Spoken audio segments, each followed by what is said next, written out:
Hello students, welcome to Edumantra. আমি তোমাদের চিন্ময় sir. আজকে আমি তোমাদের কিছু গুরুত্বপূর্ণ টপিক করাবো, যেটা রিসেন্টলি একটা ইস্যু হয়েছে। তোমরা জানো যে দিল্লি হাইকোর্টের একজন বিচারপতি, তো তার বাড়ি থেকে প্রচুর নগদ টাকা উদ্ধার হয়েছে, যেগুলো বাড়িতে আগুন লেগে গেছিল বলে তোমরা নিশ্চয়ই পেপার পত্রিকাগুলোতে দুদিনের জন্য নিউজে ছিল। তারপরে হঠাৎ করে কোথায় যেন গায়েব হয়ে গেল। তো যাকে তো আমরা এই ইস্যুটাকে সামনে রেখে একাধিক জিনিস আমরা পড়বো, যেটা আমাদের পরীক্ষার দিকে মাথায় রেখে আমরা পড়বো। খুবই ইম্পর্টেন্ট। কি কি টপিক আকারে আমরা পড়বো একটুখানি আমরা দেখে নিই। প্রথমত ভারতের বিচার বিভাগে দুর্নীতি, সেই সম্পর্কে আমরা স্টাডি করব। বিচার বিভাগের ইন হাউস তদন্ত পদ্ধতিটা কেমন হয় তোমরা জানো, অলরেডি পেপার পত্রিকাতে এসেছিল, নিউজে ছিল, সেগুলো সম্পর্কে আমরা পড়ব। সুপ্রিম কোর্টের পদক্ষেপ কি ছিল, ভারতের বিচার বিভাগীয় দুর্নীতির কারণ কি, ওকে, গণতন্ত্রের ওপরের প্রভাব কি পড়ে এবং এর সমাধানের উপায় কি। দেখো তোমরা জানো যে 2024 সাল চলছে এবং এইটা লাস্ট ইয়ার এমসিকিউ প্যাটার্নে হচ্ছে।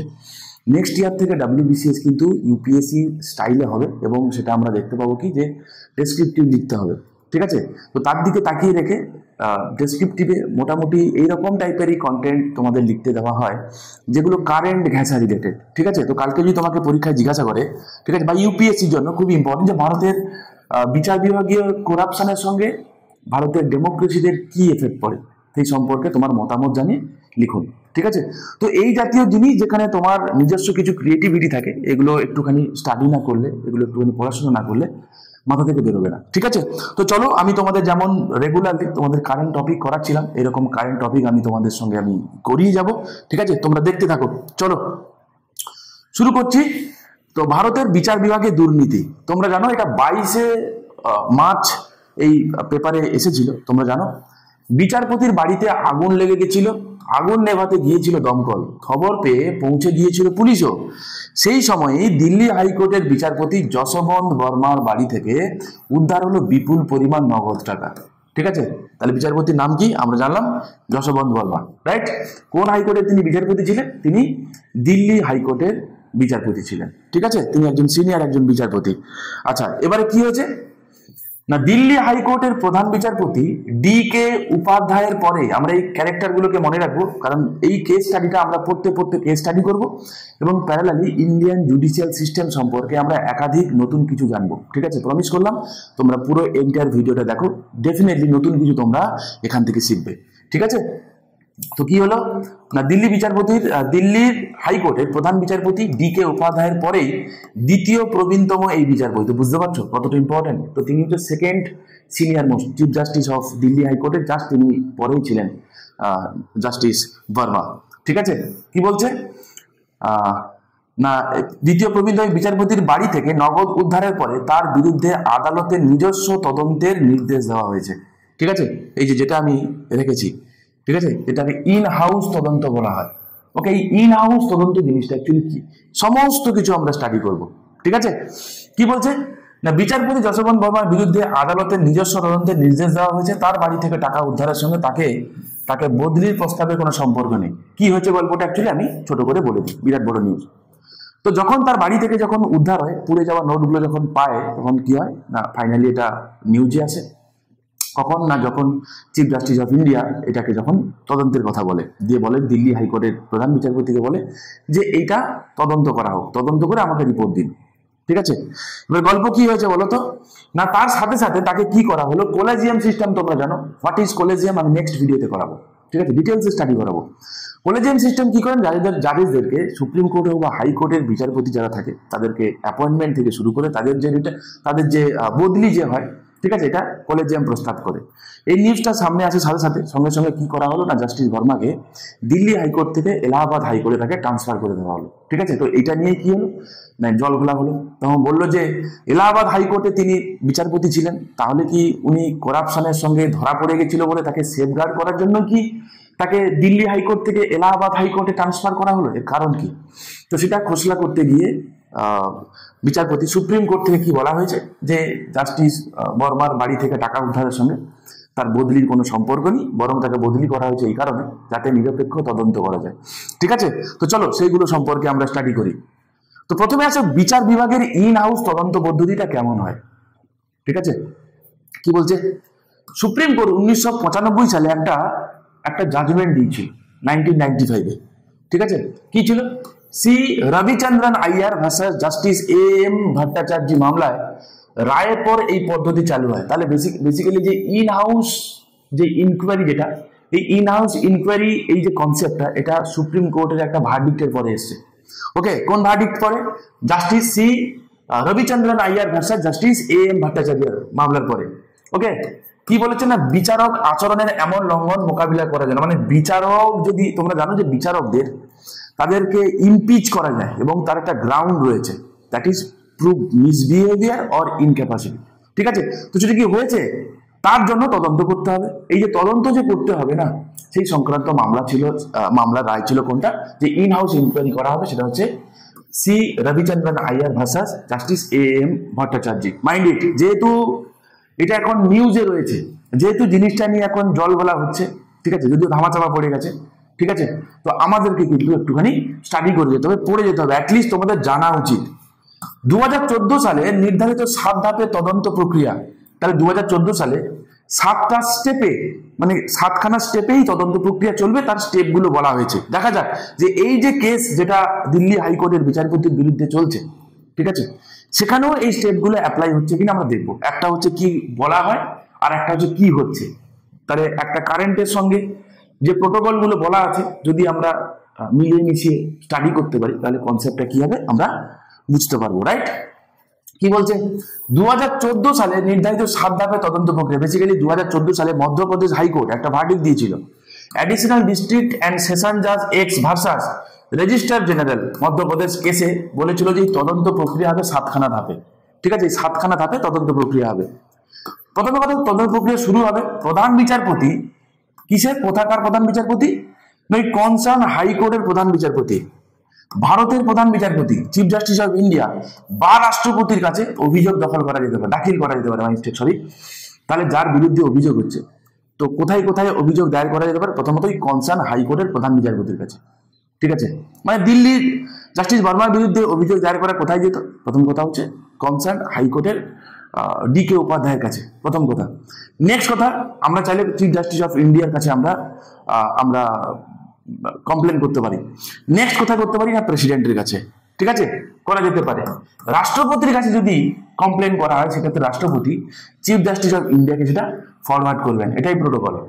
ওকে, তাহলে কোথায় কোথায় করা যেতে পারে আমরা জানলাম। প্রধান বিচারপতি, কনসার্ন হাইকোর্টের প্রধান বিচারপতির কাছে, ভারতের প্রধান বিচারপতির কাছে, জাস্টিস খানের কাছেও আমরা করতে পারি, বা আমরা দ্রৌপদী মুর্মুজির কাছেও আমরা কমপ্লেন করতে পারি। কিন্তু দ্রৌপদী মুর্মুজির কাছে যদি কমপ্লেন করা হয়, তাহলে সেক্ষেত্রে তিনি জাস্টিস খান্নার কাছে তিনি এটা ফরওয়ার্ড করবেন, এটাই প্রোটোকল। ঠিক আছে, তারপরে কি বলছে না, প্রাথমিক পর্যালোচনা, অভিযোগ গ্রহণযোগ্য হলে সংশ্লিষ্ট হাইকোর্টের প্রধান বিচারপতির কাছ থেকে প্রাথমিক প্রতিবেদন চাওয়া হয়, যেটা এই পার্টিকুলার কেসেও হয়েছে। অভিযোগ যদি গুরুতর বলে মনে হয়, তাহলে ওই কনসার্ন হাইকোর্টের প্রধান বিচারপতির কাছে চিফ জাস্টিস অফ ইন্ডিয়া বলবে কি, যে আমাকে একটা তদন্ত রিপোর্ট দেওয়া হোক, এবং এক্ষেত্রেও আমরা দেখতে পাবো কি সেক্ষেত্রেও চাওয়া হয়েছিল। ঠিক আছে, আসছি, আমি একটা একটা করে আসছি। বিস্তারিত তদন্ত, যদি প্রাথমিক তদন্তে আরো তদন্তের প্রয়োজন হয়, তবে ভারতের প্রধান বিচারপতি 3 সদস্যের তদন্ত কমিটি গঠন করেন। তাহলে কি বলেছে, যদি দেখা যায় যে সত্যি সত্যি অভিযোগটা সত্যিই গুরুতর, জেনুইন অভিযোগ, তাহলে সেক্ষেত্রে প্রধান বিচারপতি 3 সদস্যের একটা বেঞ্চ গঠন করে আরো ডিটেলস তদন্ত করতে পারে। এই পার্টিকুলার ক্ষেত্রে আমরা এই সেম প্রোটোকল আমরা দেখতে পাবো। পাঞ্জাব হরিয়ানা হাইকোর্টের যিনি প্রধান বিচারপতি আছেন, তাকে রাখা হয়েছে। তার সঙ্গে হিমাচল প্রদেশের হাইকোর্টের প্রধান বিচারপতিকে রাখা হয়েছে, এবং কর্ণাটকে হাইকোর্টের প্রধান বিচারপতিকে রেখে এই 3 সদস্যের কমিটি গঠন করে কিন্তু এই ইনকোয়ারিটা চলছে, আমরা দেখতে পাবো। কমিটিতে অন্যান্য 2টি হাইকোর্টের প্রধান বিচারপতি এবং একজন হাইকোর্টের বিচারক থাকেন।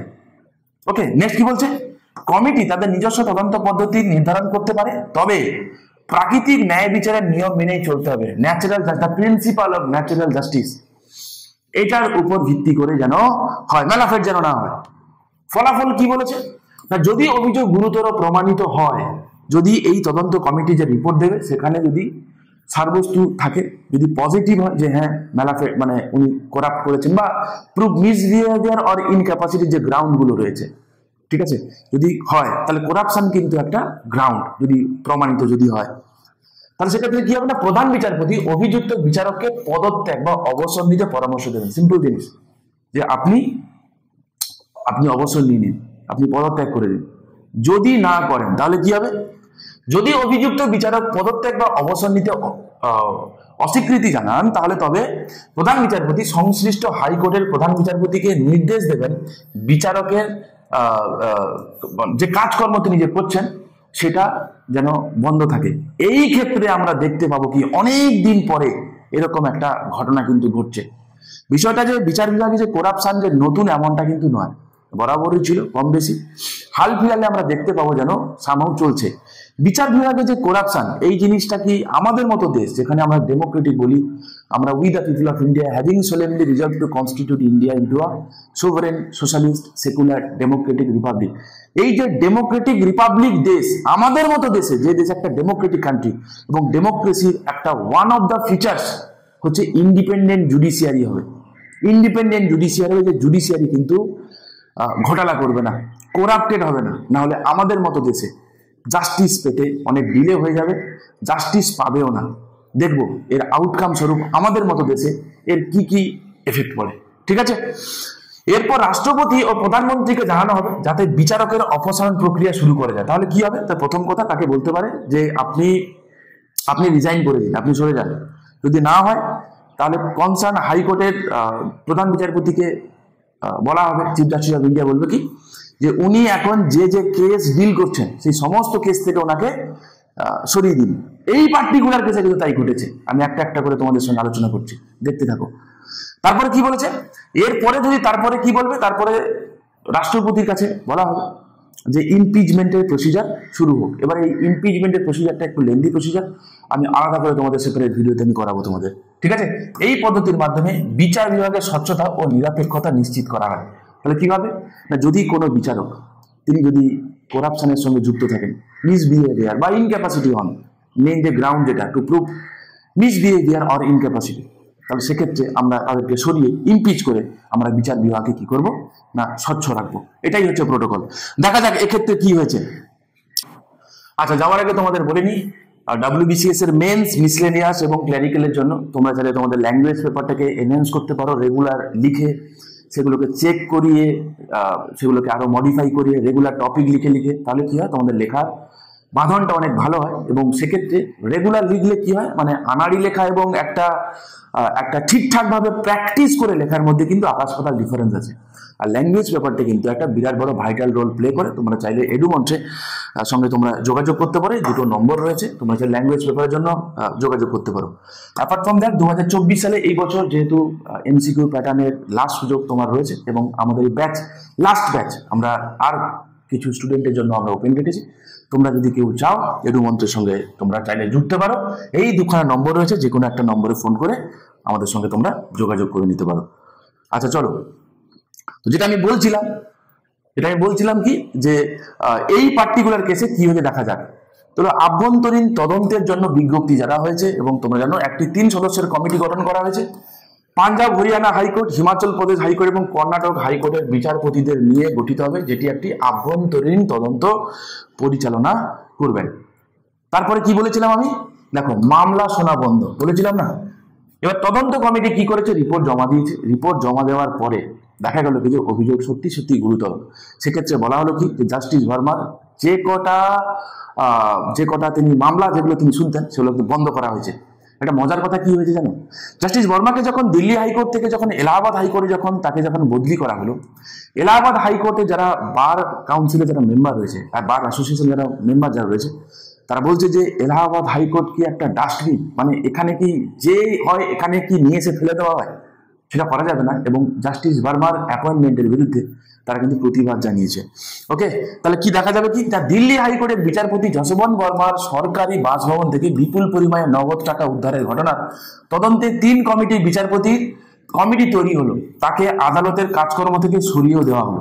সুপ্রিম কোর্টের প্রধান বিচারপতি জাস্টিস খান্না আজ বিচারপতি বর্মার বাড়ি থেকে নগদ টাকা উদ্ধারের ঘটনায় আদালতের নিজস্ব তদন্তের অঙ্গ হিসাবে 3 সদস্যের কমিটি তৈরি করেছেন। এই কমিটিতে রয়েছেন পাঞ্জাব হরিয়ানা হাইকোর্টের প্রধান বিচারপতি, সিল নাগু হিমাচল প্রদেশের প্রধান বিচারপতি, জিএস সান্ধাওয়ালিয়া এবং কর্ণাটক হাইকোর্টের বিচারপতি অনু শিবরামন। তো এনারা রয়েছেন তোমরা জানো। এবং কত টাকা ঠিক তার ওখান থেকে উদ্ধার করা হয়েছিল সেটা সঠিকভাবে জানা যায়নি, কিন্তু আমরা দেখতে পাচ্ছি কত টাকা বিচারপতি দিল্লির বাড়ি থেকে উদ্ধার করা হয়েছিল তা নিয়ে সরকারিভাবে কেউই মুখ খোলেনি। তবে ইলাহাবাদ হাইকোর্টের বার অ্যাসোসিয়েশন ওই হাইকোর্টে বিচারপতি বর্মার বদলির প্রতিবাদে যে প্রস্তাব গ্রহণ করেছিলেন তাতে বলা হয়েছে নগদ 15 কোটি টাকা উদ্ধার হয়েছিল বলে সেটা বলেছে, সরকারিভাবে কিন্তু কিছু বলা হয়নি। ঠিক আছে, এটা কিন্তু দেখো 22 তারিখের নিউজ কি ছিল না, 22 তারিখের নিউজ এটা ছিল, দেখো বিচারপতির বিরুদ্ধে কি ব্যবস্থা উঠছে প্রশ্ন, ঠিক 22 তারিখের নিউজ। 23 তারিখে কি বলছে, 23 তারিখে বলছে দেখো ঠিক তার পরের দিন যে মামলা শোনা বন্ধ করা দেওয়া হলো, তিনি এখন কোনো মামলা তিনি শুনতে পারবেন না। নেক্সট কি বলছে, নোট কার্ডের তদন্তের দ্বিতীয় ধাপ শুরু। তাহলে এই দ্বিতীয় ধাপে কি করা হয়েছে, বেসিক্যালি কিছুই না, এখানে এই রিপোর্টের উপর ভিত্তি করে দেখো দিল্লি হাইকোর্টের বিচারপতি যশবন্ত বর্মার সরকারি বাংলো থেকে নগদ উদ্ধারের ঘটনায় দ্বিতীয় ধাপে পৌঁছলো সুপ্রিম কোর্টের আভ্যন্তরীণ তদন্ত। আইনজীবীদের মতে এই ধাপই হলো সবচেয়ে গুরুত্বপূর্ণ, কারণ তদন্তের এই ধাপের ফলের উপরেও বিচারপতি বর্মার ভবিষ্যৎ নির্ভর করছে। অন্যদিকে দিল্লির 2 সাফাই কর্মী জানিয়েছেন যে তারা দিন 4-5 আগে বিচারপতি বর্মার বাংলোর আশপাশ থেকে পোড়া নোট পেয়েছেন বলে তারা জানিয়েছেন। তাহলে এই সেকেন্ড স্টেপে যেটা হবে সেটা হচ্ছে দেখো শীর্ষ কোর্টের তৈরি পদ্ধতি অনুযায়ী তদন্ত শেষে কমিটি 2 ধরনের সিদ্ধান্তে পৌঁছতে পারে। কি, প্রথমত অভিযোগের সারবত্তা নেই, এটা হতে পারে যে অভিযোগ করা হয়েছে সেটা ঠিক না। আর একটা কি হতে পারে, সারবত্তা আছে, সারবত্তা থাকলে কমিটিকে জানাতে হবে তা বিচারপতিকে সরানোর মতো গুরুতর বিষয় কিনা। যদি তা হয় তবে সুপ্রিম কোর্টের প্রধান বিচারপতি সংশ্লিষ্ট বিচারপতিকে পরামর্শ দেবেন যে কমিটি রিপোর্টও রেকর্ড করার নির্দেশ দিতে পারেন তিনি। বিচারপতিকে সরানোর মতো গুরুতর বিষয় হলে সুপ্রিম কোর্টের প্রধান বিচারপতি সংশ্লিষ্ট বিচারপতিকে ইস্তফা দিতে বা স্বেচ্ছাবসর নিতে বলবেন। বলেছিলাম একটু আগে, তিনি সেই পরামর্শ না মানলে তাকে বিচার বিভাগীয় কাজ দেওয়া বন্ধ করা হবে। সুপ্রিম কোর্টের প্রধান বিচারপতি রাষ্ট্রপতি ও প্রধানমন্ত্রীকে 3 সদস্যের কমিটি তদন্তের ফলের কথা জানাবেন, সেক্ষেত্রে সংশ্লিষ্ট বিচারপতিকে সরানোর প্রক্রিয়া শুরু হবে।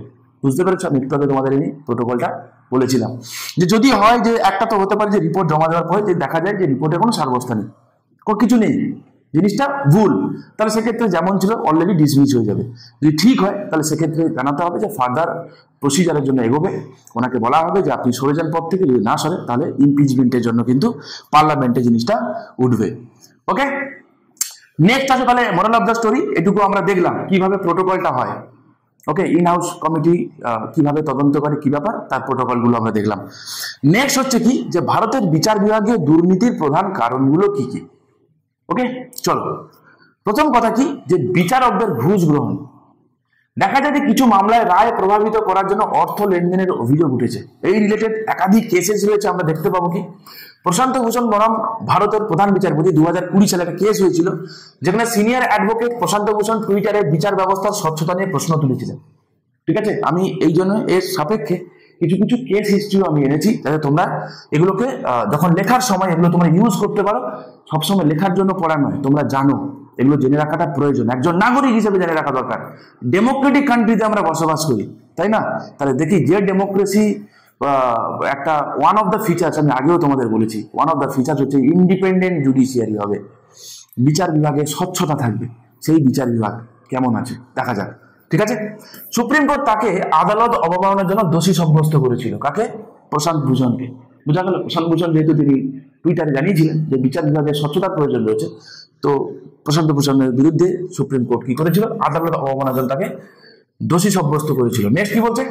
কর্ণাটক হাইকোর্টের বিচারপতি ভি গোপাল গৌড়া কেলেঙ্কারি কেস, বিচারকের বিরুদ্ধে ঘুষ নেওয়ার অভিযোগ উঠেছিল, যদিও পরবর্তীকালে তদন্তে তা প্রমাণিত হয়নি। গরুর মাংস নিষিদ্ধকরণ মামলা, মহারাষ্ট্র 2017 সালে কিছু বিচারপতির বিরুদ্ধে পক্ষপাত দুষ্ট সিদ্ধান্ত নেওয়ার অভিযোগ উঠেছিল, যা রাজনৈতিক প্রভাবিত ছিল বলে সমালোচিত হয়। আর একটা কি না, প্রাক্তন কলকাতা হাইকোর্টের বিচারপতি CS কার্নান কেলেঙ্কারি 2017 সালে তিনি সরাসরি সুপ্রিম কোর্টের বিচারপতিদের বিরুদ্ধে দুর্নীতির অভিযোগ তুলেছিলেন, তাকে আদালত অবমাননার জন্য কারাদণ্ডও করা হয়েছিল। ওকে, তো আমরা দেখতে পাবো যে বিচারপতিদের ঘুষ রিলেটেড কিছু কেসেস আমরা দেখতে পাই, কিছু ক্ষেত্রে প্রুভ হয়, কিছু ক্ষেত্রে প্রমাণ হয় না, বাট কিছু তো ঘটে। নেক্সট বলছে রাজনৈতিক প্রভাব। কি বলবো বলো, তোমরা এখন চারিদিকে দেখো, কখনো কখনো হয় কি বিচারপতিদেরকে তাদেরকে ঘুষ দিয়ে রাজনৈতিকভাবে ফায়দা তোলার জন্য কখনো কখনো কি হয়, তার ভার্ডিক্টকেও চেঞ্জ করানোর ব্যবস্থা চলে। নেক্সট কি বলছে, এতে কিন্তু কোর্টের যে বিচার বিভাগের যে নিরপেক্ষতা সেটা কিন্তু ক্ষুণ্ণ হয়। কোর্টের দীর্ঘসূত্রতা, অনেক এমন মামলা রয়েছে যে মামলা 10 বছর 15 বছর ধরে চলেছে, মোর দ্যান দ্যাট। আবার কারুর এতগুলো করে সিটিং হয়েছে কখনো কখনো, মানে আমাদের ইন্ডিয়ান জুডিশিয়ারি হিস্ট্রিতে যেমন কেশবানন্দ ভারতী কেস বিরাট অনেক লম্বা দিন ধরে চলেছে। ঠিক আছে, তোমাদের ছোট্ট করে একটা কথা বলি, যেমন কেশবানন্দ ভারতী মামলা, সংবিধানের মৌলিক কাঠামো তত্ত্ব নির্ধারণের জন্য এই মামলাটি প্রায় 68 দিন ধরে শুনানি চলেছিল। ভাবতে পারছো, 68 দিন ধরে শুনানি চলেছিল একটা কেসের জন্য। তো বুঝতে পারছো আমাদের দেশ এত প্রায় 150 কোটি পপুলেশন রয়েছে, এবং তাই নয় কত রকমের কেস রয়েছে। সেই কেসগুলো যদি সলভ না হয় তাহলে কি হবে? আমরা যে প্রিন্সিপাল অফ ন্যাচারাল জাস্টিস, যে স্পিডি ট্রায়ালের কথা যে আমরা পাই, আমাদের সংবিধানটা ফান্ডামেন্টাল রাইট আমাদের আর্টিকেল 21 রয়েছে, সুপ্রিম কোর্টই ডিক্লেয়ার করেছে the right two speedy trial. তাহলে সেই স্পিডি ট্রায়াল কি আমরা পাবো? ডেফিনেটলি পাবো না, রাইট?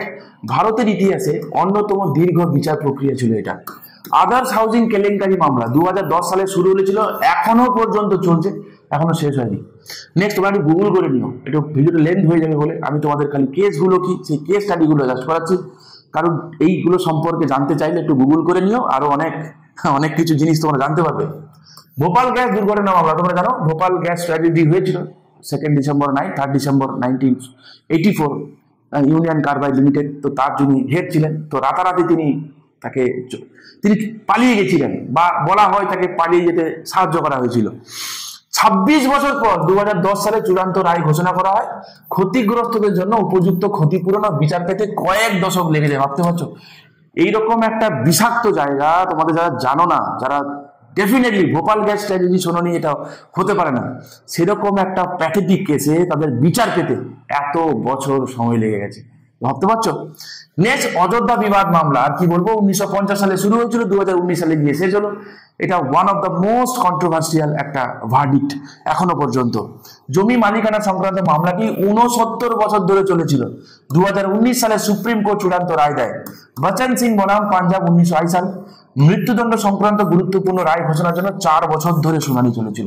তো বুঝতে পারছো কি যে আমাদের বিচারের যে কোর্টের যে দীর্ঘসূত্রতা, এই কারণে কি হয় না, যারা প্রভাবশালীরা পয়সা কড়ি দিয়ে খাইয়ে কেসটা যে তার যে কেসের ডেট গুলোকে পিছিয়ে দেয়, ফলে কি হয়, তার কেসের মতো চলে। যারা ক্রাইম করেছে তারা খোলা মানে ঘুরে বেড়াতে পারে। এটা কিন্তু একটা অন্যতম একটা প্রধান ইস্যু আমাদের মতো দেশে। আর একটা কি, বিচারক নিয়োগের স্বজনপ্রীতি। এবারে আমাদের দেশে, এর পরের টপিকে আমি তোমাদেরকে করাবো, আমাদের মতো দেশে বিচার ব্যবস্থায় যে বিচারকদের যে নিয়োগ করা হয়, সেই নিয়োগের প্রসিজারটা বেশ জটিল, কেউ জানে না কিভাবে হয়। যে বলা হয় যে কলেজিয়াম আছে, যে কলেজিয়ামে চিফ জাস্টিস অফ ইন্ডিয়া থাকবে, 4 আদার জাজেস থাকবে, কিন্তু কলেজিয়ামে কিভাবে ডিসিশন নেওয়া হয় কেউ জানে না। যেই কারণে আমরা দেখতে পাবো কি যে 2014 সালে 99 কনস্টিটিউশন অ্যামেন্ডমেন্ট অ্যাক্ট করে ন্যাশনাল জুডিশিয়াল অ্যাপয়েন্টমেন্ট কমিশন করা হয়েছিল। তোমরা জানো যে এই বিচারপতি সংক্রান্ত ইস্যু যখনই উঠলো, ঠিক তার পরের দিন আমাদের রাজ্যসভার চেয়ারম্যান, আমাদের ভাইস প্রেসিডেন্ট জগদীপ ধনখড়জি, তিনি তো বললেন যে আমাদের দেশে national judicial appointment commission NJAC যদি লাগু হতো, তাহলে নাকি কি হতো না, এই বিচার বিভাগ একদম স্বচ্ছ থাকতো, সেক্ষেত্রে কোনো অসুবিধা হতো না। তাহলে সেটা যদি হতো, তাহলে NJAC-কে আনকনস্টিটিউশনাল ডিক্লেয়ার করা হয়েছিল কেন? ঠিক আছে, এটাও আমি তোমাদের করাবো, বাট আজকে নয়, নেক্সট ভিডিওতে তোমাদেরকে আমি করাবো। ঠিক আছে, যেখানে আমরা দেখতে পাবো কি যে অনেক সময় যে হয় কি যে স্বজন প্রীতি হয়।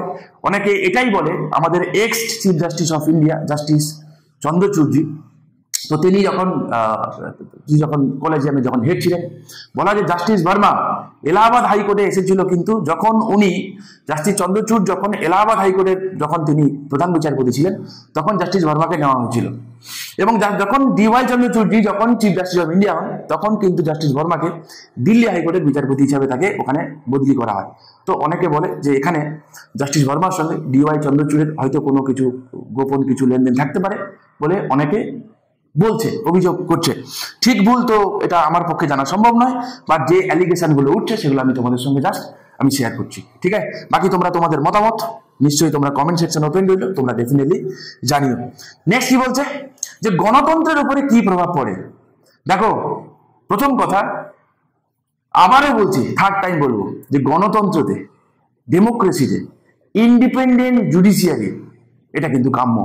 এবং গণতন্ত্রতে আমরা মেইন কথার দিকে যাই, জাস্টিস, বিচার পাবে, কিছু দিতে পারি না পারি। ডক্টর বি আর আম্বেদকরকে নিয়ে পার্লামেন্টে কি না হল্লাম আছে, তোমরা যারা পেপার পত্রিকা রেগুলার পড়ো তোমরা জানো। কেন ডক্টর বি আর আম্বেদকর কি চাইতেন, আমাদের কনস্টিটিউশনাল ফাদার কি চাইতেন? তিনি বলেছিলেন কি, যে আমরা কিছু দিতে পারি বা না পারি, আমরা যেটা দিতে পারি সেটা হচ্ছে জাস্টিস, তাই না? আমরা জাস্টিস দিতে পারি। তাহলে সেই জাস্টিসে কোথাও যেন একটা কালিমা লিপ্ত হচ্ছে, এই করাপশন কিভাবে গণতন্ত্রকে এফেক্ট করছে, চলো আমরা একটা একটা করে আমরা দেখি। প্রথমত, আইনের শাসন দুর্বল হয়।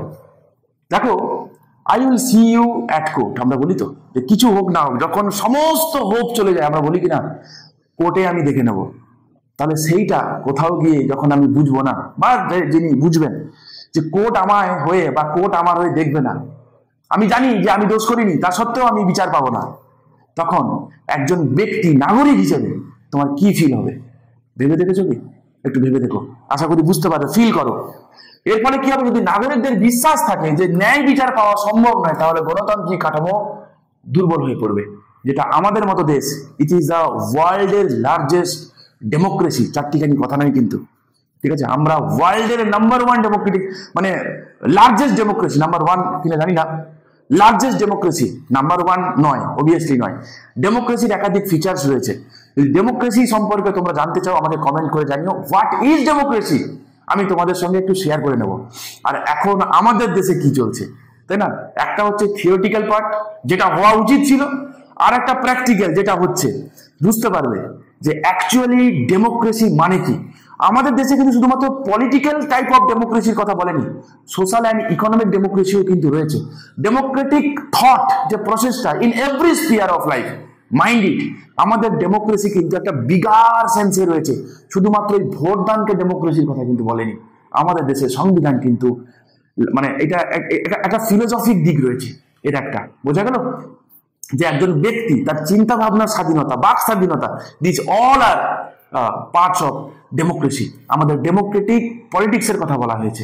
ওকে, নেক্সট কি বলছে, ন্যায় বিচার ব্যাহত হয়, সাধারণ মানুষ সুবিচার পায় না, গণতান্ত্রিক পরিকাঠামো ক্ষতিগ্রস্ত হয়, রাষ্ট্রের প্রতি আস্থা কমে যায়, ক্ষমতার অপব্যবহার বাড়ে। তোমরা জানো প্রভাবশালী ব্যক্তিরা অন্যায়ভাবে সুবিধা নেই, তোমরা তো জানো। হাল ফিলহালে কন্টেম্পোরারিতে দেশে রাজ্যে এরকম অনেক ঘটেছে, যাদের বিরুদ্ধে বিরাট বড় বড় অ্যালিগেশন রয়েছে, তারা এখন খোল্লাম খুল্লা ছাড়া পেয়ে গেছে, ঘুরছে। জানো আশা করি আমি কাদের কথা বলছি। এখন তো কিছু বলাও যায় না, বললেই তো আবার কোর্ট কাচারি কেস হয়ে যায়। ফ্রিডম অফ স্পিচ, ডেমোক্রেটিক কান্ট্রিতে বসবাস করি যেখানে ফ্রিডম অফ স্পিচের কথা রয়েছে, যা ঘটছে সত্যি কথা বলবে, সত্যি কথা বললে হয় তুমি পলিটিক্যাল রাজনৈতিক ব্যক্তিত্ব, আর না হলে তোমার বিরুদ্ধে কোনো কেস করা হবে। এই তো, এটাই তো চলছে এখন ট্রেন্ডিং এ, রাইট? তো দুর্নীতিগ্রস্ত বিচার ব্যবস্থা দুর্বলদের আরো দুর্বল করে। স্বাভাবিক, একজন যিনি একদম একদম সমাজের যারা একদম পিছিয়ে পড়া সম্প্রদায়, সমাজের পিছিয়ে পড়া কেন, একজন সাধারণ নাগরিক হিসেবেও বিচার পেতে কিন্তু তার কিন্তু অনেক বেগ পেতে হয়, রাইট? নেক্সট কি বলছে, বিচার বিভাগের দুর্নীতিগ্রস্ত হলে রাজনৈতিক স্বৈরতন্ত্রের কিন্তু বিকাশ ঘটে। স্বাভাবিক, একজন ব্যক্তির কাছে ক্ষমতা চলে যায়, তিনি মনে করেন আমি কুচবি করতে পারি, কুচবি, ঠিক আছে? ফলে একটা দেশ ডিক্টেটরের দিকে কিন্তু হাঁটতে থাকে। ফলে এটা কিন্তু is not good for democracy. Okay, বিরোধীদের দমন করতে সরকার কি করবে, নতুন নতুন পলিসি আনবে। তো সেইগুলো কোর্ট কি করবে, জুডিশিয়ারি কি করবে, সেগুলোকে পাস করে দেবে, না এভরিথিং ইজ ওকে, চাপ নেই, এভরিথিং ইজ ওকে। ফলে সেগুলোকে বিরোধীদেরকে দমন করতে ব্যবহার করা হবে, যেগুলো কিন্তু definitely is not good for democracy. স্বাধীন মতামত প্রকাশ কিন্তু বাধাগ্রস্ত হবে। রিসেন্টলি তোমরা জানো কি চলছে, একজন ফেমাস কমেডিয়ান, কমেডিটাও যে এখন একটা এই পর্যায়ে যেতে পারে যে কমেডি নিয়েও যে একটা কমেডি মানুষকে হাসানোর জন্য ব্যবহার করা হয়।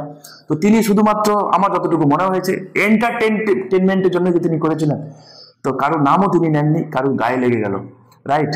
তো এই যে ফ্রিডম অফ স্পিচ কি আমাদের দেশে আছে? অথচ আমাদের দেশের প্রধানমন্ত্রী, আমাদের কিন্তু আমারও প্রধানমন্ত্রী, স্বাভাবিক কিন্তু আমার দেশের প্রধানমন্ত্রী, তাই না? তো কি বলছে যে ডেমোক্রেসি আমাদের মতো একটা দেশে আমরা আলাপ আলোচনার মধ্যে এগুলো সমস্ত কিছু করা সম্ভব, ফ্রিডম অফ স্পিচ আমাদের দেশে রয়েছে। তো এগুলো কি তার নমুনা? রাইট। আচ্ছা, আমাদের দেশের কিছু ভালো হলে সব আমার দেশ, এটা আমার দেশ, আমাদের দেশ ভালো হলে আমাদের সবারই ভালো লাগে, গর্ব লাগে কি না? ডেফিনেটলি লাগে। ঠিক আমাদের দেশের কিছু খারাপ হলে আমরাই তো দেশের ভবিষ্যৎ, তাই না? আমরাই দেশের নাগরিক, তো আমরাই দেশকে ঠিক করার রেসপন্সিবিলিটি কাদের? আমাদের we the people of India. ঠিক আছে, আলটিমেট পাওয়ার কিন্তু দা পিপল অফ ইন্ডিয়া। আমি বলছি না, কনস্টিটিউশন বলছে, প্রিএমবেল বলছে we the people of India. Mind it, we the people of India. ঠিক। নেক্সট কি বলছে? সংবিধান ও আইন পরিবর্তন। ক্ষমতাশালী দল তারা নিজেদের মতো করে যা কিছু পাস করে নিতে পারে, কুচবি করতে পারে, সেটা কিন্তু ডেফিনেটলি, বুঝতে পারছো, আইনের সেটা কিন্তু ডেফিনেটলি কিন্তু ক্ষতি, ডেমোক্রেসির জন্য ক্ষতি। ক্ষমতার অপব্যবহার বাড়বে এবং ক্ষমতার অপব্যবহার কি হবে? সেটাই বৈধতা হবে। ঠিক। এবং গণতন্ত্র আস্তে আস্তে দুর্বল হয়ে পড়বে। ওকে, গণতন্ত্রে আর কি হবে? গণতন্ত্রের উপর কি প্রভাব পড়বে না? আর যেটা প্রভাব পড়বে, দুর্নীতির কারণে বিচার ব্যবস্থার প্রতি সাধারণ মানুষের আস্থা কমে যাবে। ওকে, এবং আস্থা কমবে কেন? প্রথমত অন্যায় রায় প্রদান। দেখা যাচ্ছে যে হয়তো কোনো একটা ব্যক্তি, তিনি হয়তো ঠিক করেছেন, কিন্তু এমন ভাবে ম্যানিপুলেট করা হলো যে তিনি উল্টে হেরে গেলেন। তাহলে সমাজে কি হলো? একটা নেগেটিভ ইম্প্যাক্ট পড়লো, যে তার মানে বিচার পাওয়া যায় না। তাহলে এই যে মেসেজটা, এই মেসেজটা কিন্তু স্বাভাবিক একটা ডেমোক্রেটিক কান্ট্রির জন্য খুবই খারাপ। মামলা দীর্ঘসূত্রতা রয়েছে, যারা ক্ষমতাবান যারা রয়েছে, তো তাদের ক্ষমতাকে আরো বড় করে, তারা কি করে? ক্ষমতাকে অপব্যবহার করে।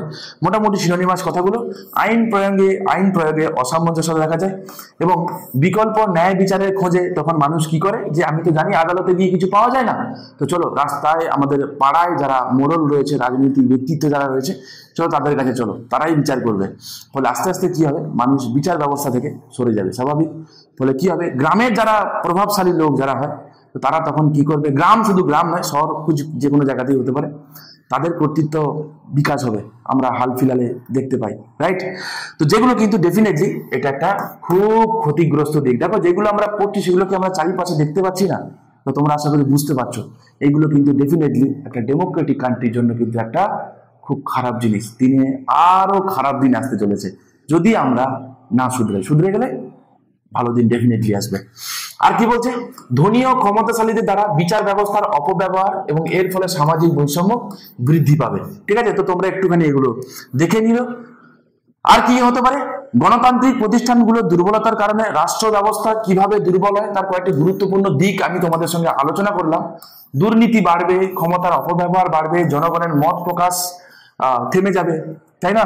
তো যেগুলো আমি বললাম, এই সেম কথাগুলো আবারও আমি একবার করে জাস্ট আমি বলে দিচ্ছি। তোমরা যখন পরীক্ষায় আসবে এগুলো গুছিয়ে ঠিকঠাক করে এই জিনিসগুলো দেখো, এইগুলোই তোমাদের পরীক্ষার জন্য খুবই ইম্পর্টেন্ট। ওকে, নীতি নির্ধারণে স্বচ্ছতার অভাব হবে, কারণ হচ্ছে আইন ও নীতি নির্ধারণ প্রভাবশালীদের নিয়ন্ত্রণে চলে যায়, যা জনসাধারণের স্বার্থের পরিপন্থী হয়। স্বাভাবিক। উন্নয়ন পরিকল্পনা করতে গিয়ে দেখা যাবে যে কোনো একটা জায়গায় প্রয়োজন নেই, যাকে বলে গাছ কেটে দেওয়া হয়েছে প্রচুর জায়গায়, এরকম চলছে। তোমরা খোঁজ খবর রাখো না, কারণ ন্যাশনাল মিডিয়া সেগুলো কভার করে না, তাই অনেকে তোমরা ডেফিনেটলি জানো। বলে একটা উন্নয়ন হোক, ক্ষতি নেই, সাস্টেনেবল উন্নয়নের কথা বলছি, কিন্তু কাজের যখন হচ্ছে না, উল্টে যাচ্ছে। দেখা যাবে হয়তো কোনো একটা জায়গায় ইলেকট্রিকের লাইন টানতে গেলে একটু হয়তো মানে স্তম্ভগুলোর হাইট বাড়িয়ে দিলে হয়ে যায়, তা না করে কি হলো? এলাকায় যত গাছ আছে রাস্তার দিকে সব কেটে দিচ্ছি। এগুলো গ্রামে গঞ্জের দিকে খুবই কমন চিত্র। তাহলে যেটা আমরা চাইলে একটু করতে পারি, আমরা তো মানুষ, আমরা বুদ্ধি খাটালে কি না করতে পারি। চাঁদে চলে গেছি, আর কোথায় চলে গেছি আমরা। রাইট। তাহলে সামান্য এইটুকুনি করা যায় না? আমরা চাইলে ডেফিনেটলি করতে পারি, শুধুমাত্র আমাদের যে ইচ্ছা, সেই ইচ্ছা শক্তির কোথাও অভাব রয়েছে বলেই হয় না। ওকে, নাগরিকদের সেবা সুযোগের বৈষম্য বাড়বে। ফলাফল কি হবে? একটি গণতান্ত্রিক রাষ্ট্রে স্থিতিশীল ও উন্নয়ন বাধাগ্রস্ত হয়, জনগণের অধিকার সংকুচিত হয় এবং রাষ্ট্র ক্রমশ দুর্বল হয়ে পড়ে। শক্তিশালী গণতান্ত্রিক প্রতিষ্ঠান একটি সুস্থ ন্যায়সঙ্গত রাষ্ট্র ব্যবস্থার কিন্তু মূল ভিত্তি। তাহলে যেখানে বিচার ব্যবস্থা যদি ধসে যায়, বাকি সমস্ত কিছু কিন্তু ধসে যাবে। ওকে, তাই একটা স্বচ্ছ বিচার ব্যবস্থা একটা গণতান্ত্রিক দেশের জন্য খুবই গুরুত্বপূর্ণ। ওকে, তো এই ছিল মোটামুটি আমাদের এই টপিকটা, যেটা আমরা দেখলাম। তোমাদের যদি ভালো লেগে থাকে তাহলে তোমরা চাইলে কমেন্ট করতে পারো। এই সমাধানের উপায় হিসাবে আমি কিছু রেখেছিলাম, যেগুলো আমার মনে হয়েছে। তোমাদের যদি কিছু মনে হয় সেগুলো তোমরা অবশ্যই কমেন্ট বক্সে জানিও। প্রথম কথা, আমার মনে হয়েছে কি স্বচ্ছ ও নিরপেক্ষ নিয়োগ প্রক্রিয়া থাকা উচিত। এই বিচার বিভাগে বিচারকদের যে নিয়োগ হয়, কিভাবে নিয়োগ হয় কলেজিয়াম ঠিক করে, কিন্তু কলেজিয়াম কিভাবে ডিসিশন নেয় সেটা কিন্তু আমরা কেউ জানতে পারি না, কেউ জানে না। প্রপোজাল দেয়, সেই অনুযায়ী হয়, ঠিক আছে। কিন্তু এর জায়গায় যদি একটা কোনো রিক্রুটমেন্ট এজেন্সি থাকে যে পরীক্ষার মাধ্যমে নেয়, সেক্ষেত্রে আমার মনে হয়েছে যে এর বিষয়টা অনেকটা বেটার হতে পারে, লাইক সিভিল সার্ভেন্টরা যেমন ভাবে অ্যাপয়েন্টেড হন। ঘুষ ও দুর্নীতির বিরুদ্ধে কঠোর আইন প্রণয়ন করতে হবে। কিন্তু আইন প্রণয়ন করলে হবে না, আইন তো আমাদের দেশে প্রচুর রয়েছে, কিন্তু সেগুলো ঠিকঠাক করে বাস্তবায়ন করছে কিনা সেটা হওয়া প্রয়োজন। এবং আর একটা কথা, যারা বাস্তবায়ন করছে তারা যদি আবার করাপশনের সঙ্গে যদি যুক্ত থাকে, তাহলে আইনও হবে, বাস্তবায়নের লোকও থাকবে, কিন্তু আখেরে লাভের লাভ কিছু হবে না। তো ওরাল অফ দ্য স্টোরি ঘুরে ফিরে সেই এক জায়গায় এলো, সদ ইচ্ছা থাকতে হবে। আর নেক্সট কি, মামলা নিষ্পত্তির সময়সীমা নির্ধারণ করে দেওয়া, যে এই মামলা, একটা মামলা, এর মধ্যে তোমাকে নিষ্পত্তি করতে হবে, ডেট পে ডেট চললে হবে না, ঠিক আছে। তাহলে দ্রুতভাবে যদি করা যায়। এবং রিসেন্টলি আমরা দেখতে পাবো কি কিছু কিছু ক্ষেত্রে কিছু পজিটিভ দিক হয়েছে, যেমন তোমরা জানো ট্রাইব্যুনালের কনসেপ্ট এসছে, এবং আমরা এইগুলোকে আরো দ্রুত করার জন্য আমরা পস্কো এনেছি, মানে সেগমেন্টে ভাগ করে দিচ্ছি, যাদেরকে মামলাগুলোকে বাইফার্কেট করে দিচ্ছি, যাতে আরো দ্রুত মাধ্যমে এগুলোকে আমরা সলভ করতে পারি, ঠিক আছে। তো এইগুলো হচ্ছে, কিছু কিছু ইমপ্লিমেন্ট হচ্ছে, তবে এগুলোকে আরো করা যেতে পারে। মামলাকে লং না টেনে একটা নির্দিষ্ট পিরিয়ডের মধ্যে শেষ করতে হবে। নেক্সট কি বলছে, বিচার বিভাগের স্বতন্ত্রতা বজায় রাখতে রাজনৈতিক হস্তক্ষেপ ইমিডিয়েটলি বন্ধ করতে হবে, কোনো পলিটিক্যাল ইন্টারফেয়ারেন্স যেন এখানে না হয়। গল্পটা হচ্ছে এনজ্যাকে এটাই হয়েছিল, যেই কারণে সুপ্রিম কোর্ট কি করেছিল, এটাকে আনকনস্টিটিউশনাল ডিক্লেয়ার করেছিল। পরে আমরা পড়বো হোয়াট ইজ এনজ্যাক। এবং ফাইনালি সাইবার নজরদারি ও প্রযুক্তির মাধ্যমে স্বচ্ছতা আনা, ঠিক আছে। এখন তো আমরা চাইলে, হালে তো এখনো আগে হতো না, এখন দেখো লাইভ টেলিকাস্ট হয়, কিছু কিছু মামলা লাইভ টেলিকাস্ট হয়। আস্তে ধীরে যদি সেগুলোকে আমরা বাড়াতে পারি, জনসাধারণ যদি দেখে এভরিথিং যা হচ্ছে চোখের সামনে ঘটছে, ঠিক আছে, তাহলে আমার মনে হয় যে এগুলোতে আরো বেটার হতে পারে। তোমাদের যদি কিছু সাজেশন থাকে তোমরা চাইলে নিচে অবশ্যই কমেন্ট সেকশনে জানাতে পারো। কেমন লাগলো তোমাদের এই সেশন তোমরা অবশ্যই সেটাও জানিও। ভালো লাগলে তোমরা চাইলে বন্ধুদের মধ্যে শেয়ার করো। এবং সামনে কিন্তু যে পরীক্ষাগুলো হবে সেগুলোর জন্য কিন্তু খুবই ইম্পর্টেন্ট, ডেসক্রিপটিভ না লিখতে হোক, সামনে তোমাদের হাইকোর্টের পরীক্ষা রয়েছে, সেখানেও কিন্তু কিছু না কিছু আসতেই পারে, না আসার কোনো কারণ নেই। এছাড়া এমনি তোমাদের জেনে রাখা খুবই প্রয়োজন, একজন নাগরিক হিসাবেও, প্লাস পরীক্ষায় এমনি আসে, ঠিক আছে। ভালো থাকো। নেক্সট দিন আমি তোমাদের অন্য একটা টপিক করাবো, যে হাইকোর্টের বিচারপতিদেরকে অবসর, মানে তাদেরকে ইমপিচ করার যে প্রসিজারটা, এন্টায়ারলি ডিসকাস করবো। এবং তার সাথে সাথে আমি আর একটা ডিসকাস করবো, তোমাদের ন্যাশনাল জুডিশিয়াল অ্যাপয়েন্টমেন্ট কমিশন কি, তাকে কেন আনকনস্টিটিউশনাল ডিক্লেয়ার করা হয়েছিল, রিসেন্টলি নিউজে এসছে কেন, সেই রিলেটেড এভরিথিং আমি তোমাদের ডিসকাস করবো।